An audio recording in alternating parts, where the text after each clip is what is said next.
تم موجود ولا وقت معدود ولا اجل ممدود فطر الخلائق بقدرته ونشر الرياح وبرحمته وصفور میدان عدل اول دین معرفته وکمال معرفته التصدیق به وکمال التصدیق به التوحید وکمال التوحید الاخلاص له لم صفت عن كل شهادت صفت انه غیر الموصوف انه غیر الصفات فمن وصف اللہ سبحانہ فقد قرنہ فمن قرنہ فقد سناہ فمن سناہ فقد جزاہ فمن جزاہ فقد جہلہ فمن اشار الیہ فقد عبدہ فمن عبدہ الصلاة والسلام والتحیت والاکرام علی النبی الرحمت وقادر المغفرت قائد خیر والبرکت ومنتزل بعد من الحلقت سیدنا و مولانا بالقاسم محمد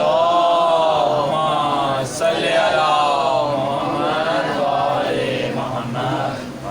اما بعد فقد قال اللہ تبارک و تعالی فی کتابہ المجید وفرقانہ الحمید وقولہ الحق بسم اللہ الرحمن الرحیم ثم اورثنا الکتاب الذین اصطفینا من عبادنا بلند الصلوات. اللہم صلی اللہ محمد وآل محمد. دعا ہے پروردگار عالم سے کہ بانیان کا یہ تمام خرچ اخراجات کوشش کاوش کو اپنی بارگاہ میں قبول و منظور فرمائے. آپ حضرات کو اس فرش پہ چلایا میرا عظیم خالق اللہ آپ کو اس کا بہترین اجر عطا فرمائے. کوئی غم نہ دے سوائے غم حسین کے. لاکھوں دعاؤں کی ایک دعا میرے اللہ قبر کی پہلی رات ہو زیارت امیر نصیب فرما. قیامت کا دن ہو شفاعت شبیر نصیب فرما. محشر کے روز ایک ہاتھ میں قرآن ایک ہاتھ میں دامن اہل بیت نصیب فرما. ہمارے آخری وارث کا ظہور جلد سے جلد نصیب فرما. تمام دعاؤں کی قبولیت کے لیے ایک دفعہ مل کے بلند آواز سے صلوات کریں. اللہم صلی اللہ محمد وآل محمد. اجازت ہے بات شروع کی جائے. آج ہم سے کی آخری مجلس ہے اور بات ہو رہی ہے وارثان قرآن پر. موضوع کے لیے جو آیت چنی گئی وہ سورہ فاتر کی آیت نمبر 32 تھی جس میں خدا فرما رہا ہے کہ ہم نے کتاب کا وارث چن لیا ان لوگوں کو جنہیں ہم نے مصطفیٰ کیا. اور اپنے مصطفیٰ کی تعریف میں خدا کہتا ہے کہ ان اللہ کا اصطفیٰ کا آدم و نوح و آل ابراہیم و آل عمران علی العالمین. ہم نے آدم کو مصطفیٰ کیا, ہم نے نوح کو مصطفیٰ کیا, آل ابراہیم کو مصطفیٰ کیا اور آل عمران کو مصطفیٰ کیا تمام عالمین میں سے. میرے اللہ ابراہیم کی آل کو چنا, آدم کی آل کو کیوں نہیں چنا؟ عمران کی آل کو چنا, نوح کی آل کو کیوں نہیں چنا؟ تو آواز آئی آدم کی آل میں قاتل تھا اور قاتل کبھی چنا ہوا نہیں ہوتا. قاتل کبھی چنا ہوا نہیں ہوتا. میرے اللہ اچھا نوح کی آل کو کیوں نہیں چنا؟ تو کہا اس لیے کہ نوح کی آل میں ایک باغی تھا اور باغی کبھی بھی چنا ہوا نہیں ہوتا. آدم ابراہیم کی آل بھی پاک تھی, عمران کی آل بھی پاک تھی, اس لیے ان دونوں کی آل کو چنا. اب کل جہاں پہ بات ختم ہوئی تھی کہ اللہ کا قرب ہے یہ 14. قرب کیا ہے؟ اللہ نے کہا کہ اے میرے حبیب کہہ دو قل لا اسألکم علیہ اجرا الا المودۃ فی القربى. میرے اقربا سے مودت کرو تب ہی مجھ تک پہنچو گے. میرے اقربا کے بغیر تم مجھ تک پہنچ ہی نہیں سکتے. قرب کے بعد اللہ نے جو 4 منزلیں بتائیں, قرب, دن, لدن, اندیت, 4 منزلیں بتائیں اللہ نے. قرب کل بیان ہو گیا. آخری منزل آتی ہے دن. دن کیا ہے؟ اللہ قرآن میں کہتا ہے کہ جنت میں جب جنتی پھل کھائیں گے تو وہ ایسے ہاتھ بلند کریں گے نا تو ان کے جو دل میں ہوگا وہ پھل ان کے ہاتھ میں آ جائے گا. وہ پھل ان کے ہاتھ میں آ جائے گا.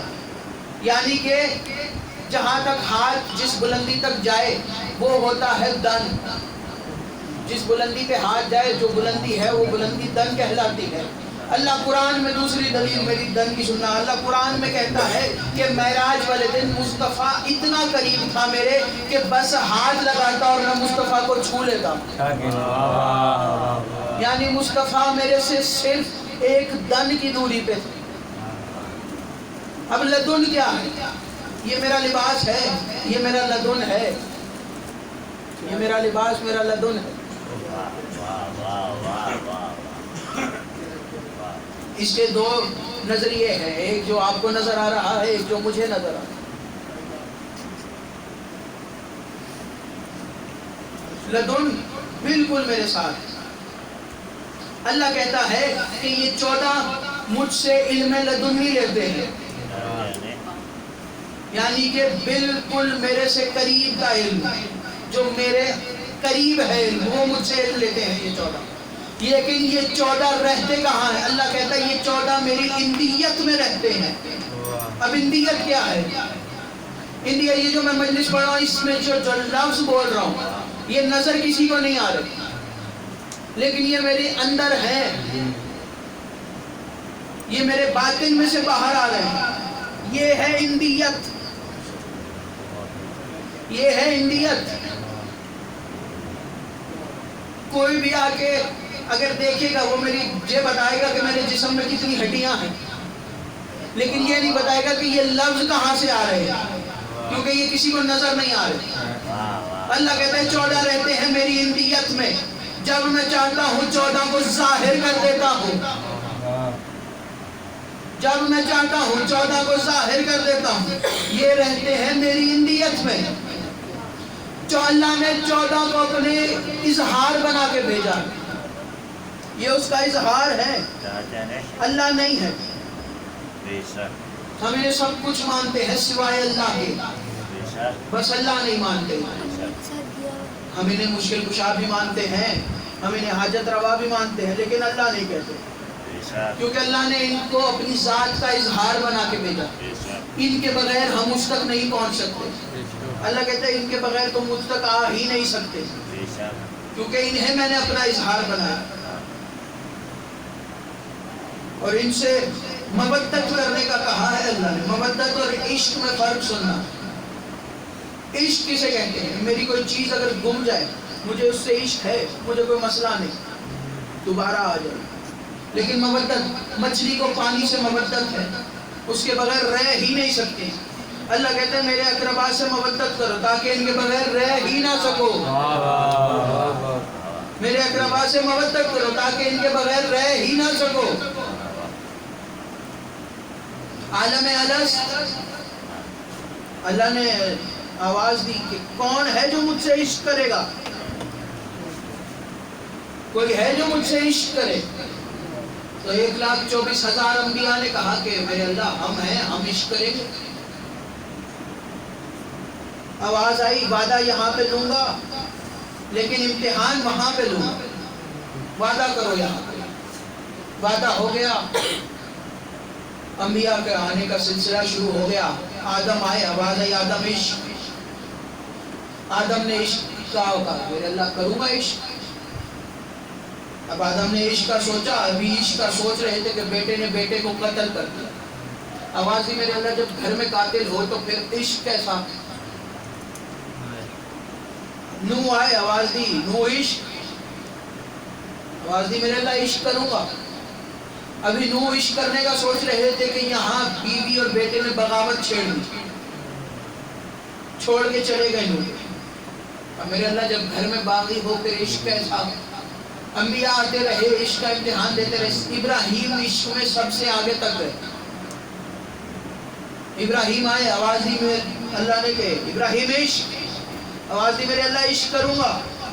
ابراہیم میرے عشق کے لیے سب کچھ لٹانا پڑے گا، صرف ایک ہی تسبیح کی خاطر سارا مال اور دولت لٹا دیا، صرف ایک تسبیح کی خاطر۔ شاہ ابراہیم اتنا عشق ہے تجھ سے؟ کہا میرے اللہ ہاں بہت عشق ہے تجھ سے۔ ابراہیم میرے عشق کی خاطر اپنے بیوی اور بیٹے کو صحرا میں چھوڑنا پڑے گا۔ میرے اللہ حیثیت کی کیا ہے، چھوڑ دوں گا۔ صفا و مروہ کے درمیان چھوڑ کے چلے گئے جناب ہاجرہ اور جناب اسماعیل کو۔ کہا ابراہیم اتنا عشق؟ ہاں میرے اللہ بہت عشق ہے۔ کہا آخری امتحان دے۔ کہا میرے اللہ کیا؟ آواز آئی بیٹے کے گردن پہ چھری رکھ، بیٹے کی گردن پہ چھری رکھ۔ میرے اللہ ٹھیک ہے، لے کے چلے جناب اسماعیل کو، پہنچے قربان گاہ پہ۔ آنکھوں پہ پٹی باندھی، آنکھوں پہ پٹی باندھی، جیسے ہی آواز آئی ابراہیم کھڑا ہو جا، خلیل ہوا ہے عاشق نہیں ہوا۔ خلیل ہوا ہے، عاشق نہیں ہوا۔ تو میرے اللہ اتنے امتحان دیے، تیرے کہنے پہ بیٹے کی گردن پہ چھری بھی رکھ دی، ابھی بھی خلیل ہوا عاشق نہیں ہوا۔ کہا ابراہیم آنکھوں پہ پٹی کیوں باندھی؟ ابراہیم آنکھوں پہ پٹی کیوں باندھی؟ آواز دی اللہ بیٹا تھا، بیٹے کی محبت، آواز ہے جہاں میرے عشق کے درمیان کسی کی محبت آ جائے وہ عشق عشق نہیں رہتا۔ چاہے بیٹا تھا لیکن مجھ سے عشق کر رہا تھا، میرے عشق کے درمیان کسی کی محبت میرا عشق میں خلل ڈال دیتی ہے۔ کہا میرے اللہ پھر تیرا عاشق کون ہے؟ آواز ہے ابراہیم انتظار کر، ابراہیم انتظار کر، ہم تجھے عشق کا امتحان دکھائیں گے۔ انبیاء آتے رہے، جناب رسول خدا آئے، آواز دی میرے محبوب مجھے آپ سے بڑی محبت، آپ میرے محبوب نبی ہیں، عشق کا امتحان دیں گے؟ آواز دی میرے اللہ بالکل۔ جب 1,01,24,000 انبیاء نے امتحان دیا تو میں محمد بھی امتحان دینا شروع کیا، تو اللہ نے جو 2 بیٹے دیے تھے وہ دونوں بیٹے واپس لے لیے۔ اللہ کے محبوب کی آنکھوں میں آنسو آئے، اب اللہ کو یہ برداشت نہیں ہوا، اللہ نے فوراً قرآن میں آیت نازل کر دی، میرے حبیب پریشان نہ ہو، اِنَّا أَعْطَيْنَاكَ الْكَوْثَرَ، ہم تجھے کوثر عطا کریں گے۔ حبیب پریشان نہ ہو، ہم تجھے کوثر عطا کریں گے۔ کہا میرے اللہ تیرے عشق کے امتحان کا کیا ہوگا؟ آواز دی میرے حبیب حسین سے کہیں امتحان حسین پورا کرے گا۔ وعدے کے دن قریب آئے، 61 ہجری آ گئی، کربلا کا میدان 10 محرم۔ آواز آئی اللہ کی کہ جس نے عشق کا امتحان دینے کی کوشش کی تھی، میں نے سب کو کہا تھا کہ سب نے پوچھا تھا کہ عشق کون کرے گا، تو میں نے کہا تھا انتظار کرو، جس نے عشق کا امتحان دینا ہے آج کربلا کے میدان میں آ جاؤ، میں تمہیں عشق کا امتحان دوں گا۔ انبیاء کربلا کے میدان میں آ گئے، حسین کربلا کے میدان میں عشق کا امتحان دے رہے ہیں۔ اذان سے کربلا کی جنگ شروع ہوئی۔ اب حسین امتحان دے رہے ہیں، کبھی حبیب کی صورت میں، کبھی جون کی صورت میں، کبھی حر کی صورت میں۔ اب امتحان اتنا بڑھا کہ قاسم کی باری آ گئی۔ ایک وقت آیا کہ حسین نے آواز دی، حل من ناصر ینصرنا، کوئی ہے جو میری نصرت کرے، کوئی ہے جو میری نصرت کرے۔ نصرت ہوتی ہے کسی مشن کی، حسین نے یہ نہیں کہا تھا کہ کوئی ہے جو میری مدد کرے، مدد ہوتی ہے کسی مظلوم کی، کسی کی مدد کرنی ہو، جو مجبور ہونا پڑا اس کی مدد ہوتی ہے۔ حسین نے کہا تھا کوئی ہے جو میری نصرت کرے۔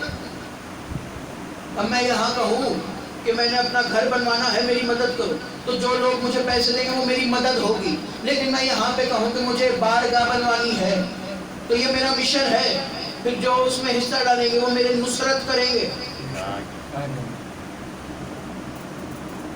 حسین کربلا میں عشق کے امتحان دینے کے لیے آواز دی، کوئی ہے جو میری نصرت کرے۔ شہزادے نے اپنے آپ کو جھولے سے گرایا، تنہا رہ گئے کربلا کے میدان میں حسین۔ آخری وقت آیا، 1,24,000 انبیاء نے آواز دی، حسین آخری سجدہ رہ گیا ہے عشق کا، آخری سجدہ ادا کر دے، عشق کا امتحان پورا۔ حسین بس یہ سجدہ ادا کر دے۔ یہاں حسین ذوالجناح پہ سوار ہوئے، ذوالفقار کو نیام میں لگایا، چلے مقتل میں پہنچے، علی کے شیر نے جنگ کرنا شروع کی۔ ایک وقت ایسا آیا کہ اے حسین، آواز آئی، اے حسین بس، ہم نے دیکھ لی تیری شجاعت، دیکھ لی تیری بہادری، اب امتحان کا وقت آ گیا، اے نفس مطمئنہ لوٹا ہماری طرف۔ اب آواز دی، اب نیام میں تلوار کو رکھا، اب شمر ملعون نے حسین کا سر کاٹا، بس آ گیا مسائل میں۔ مجھے جو حکم ہے شہزادی سکینہ کے 2-3 جملے اور مولا حسین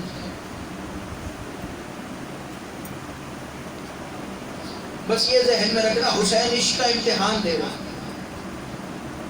شہادت حسین کے بعد 9 لاکھ فوج چلی، خیام میں پہنچی، خیموں کو آگ لگائی عزادارو. شام غریبہ کے بعد جب آدھی رات کا وقت آیا نا، ایک وقت ایسا آیا کہ ایک پانی کا پیالہ آیا، شہزادی زینب نے کہا سکینہ پانی پی لے. عزادارو جملہ سنا، شہزادی نے کہا پھوپھی آپ پیجئے.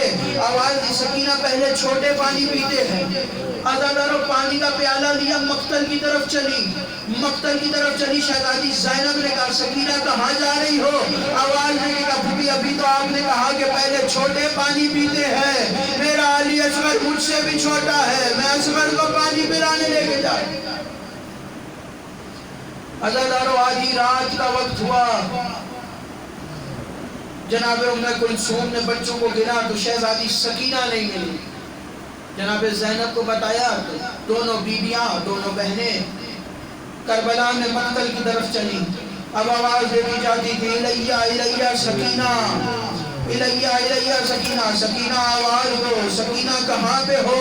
عزادارو ایک مقام ایسا آیا کہ کٹے ہوئے سر والے لاشے سے آواز آئی زینب آہستہ بول، سکینہ تھک کے سو گئی ہے. زینب آہستہ بول، سکینہ تھک کے سو گئی. شہزادی آگے بڑھی تو دیکھا ایک کٹا ہوئے سر والا لاشا ہے، سینے پہ اتنے تیر لگے ہیں کہ سینے پہ سر رکھنے کی جگہ نہیں ہے.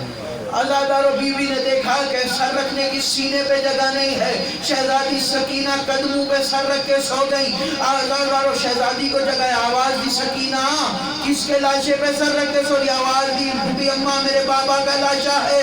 آواز دی سکینہ پہچانا کیسے؟ آواز دے کے کہتی ہے پھوپھی میں مقتل میں دوڑی چلی آئی، میں نے کہا بابا آپ کہاں پہ ہیں؟ عزادارو بیوی کہتی ہے اس لاشے سے آواز آئی سکینہ تیرا بابا یہاں پہ ہے. عزادارو بیوی کہتی ہے پھوپھی اماں میں قریب آئی، میں نے دیکھا بابا کے سینے پہ سر رکھنے کی جگہ نہیں تھی، میں بابا کے قدموں پہ سر رکھ کے سو گئی. آ گئی 11 محرم، چلا قافلہ کربلا سے کوفہ. عزادارو ایک مقام آیا، بس آخری 2 جملے سننا. کوفہ میں چند عیسائی عورتیں، جب یہ بازار میں آیا نا قافلہ تو چند عیسائی عورتیں آئیں. عزادارو عیسائی عورتیں آئیں تو ان میں جو سب سے بوڑھی عورت تھی، اس نے جب سروں پہ اس کی نظر پڑی تو سب سے پہلے اس کی نظر پڑی مولا حسین کے سر پہ. اس نے دیکھے کہ اللہ جانے کون تھا جس کا سر نماز میں کاٹ دیا گیا. آگے بڑھی، عزادارو عورتیں آگے بڑھی، ایک سر دیکھا، بوڑھی عورت دیکھ کے کہتی ہے ایسا لگتا ہے کہ اس کو جنگ کی اجازت نہیں ملی، ایسا لگتا ہے کہ اس کو جنگ کی اجازت نہیں ملی. آگے بڑھتی گئی. عزادارو ایک مقام آیا، شہزادہ علی اصغر کا سر دیکھا. عورت رو کے کہتی ہے کہ اتنا بڑا نیزہ ہے، اتنا چھوٹا سر ہے. اس نے کہا بیویوں میرے گرد دائرہ بناؤ، میں دعا مانگتی ہوں، آمین کہنا. عزادارو انہوں نے دائرہ بنایا، اس نے دعا مانگی. وہ کہتی ہے میرے اللہ اس بچے کی موت دیکھنے سے پہلے اس کی ماں مر گئی ہو. عزادارو برابر میں محمل سے آواز آئی اے خاتون ایسا نہ بول، ابھی اس کی ماں زندہ ہے. آواز دے کے کہا تو ابھی زندہ کیسے ہے؟ تیرا اتنا چھوٹا بچہ مار دیا گیا. آواز آئی میرے پاس 2 امانتیں تھیں، ایک کربلا میں چھوڑ آئی، دوسری کو شام چھوڑنے جا رہی. ماتم حسین.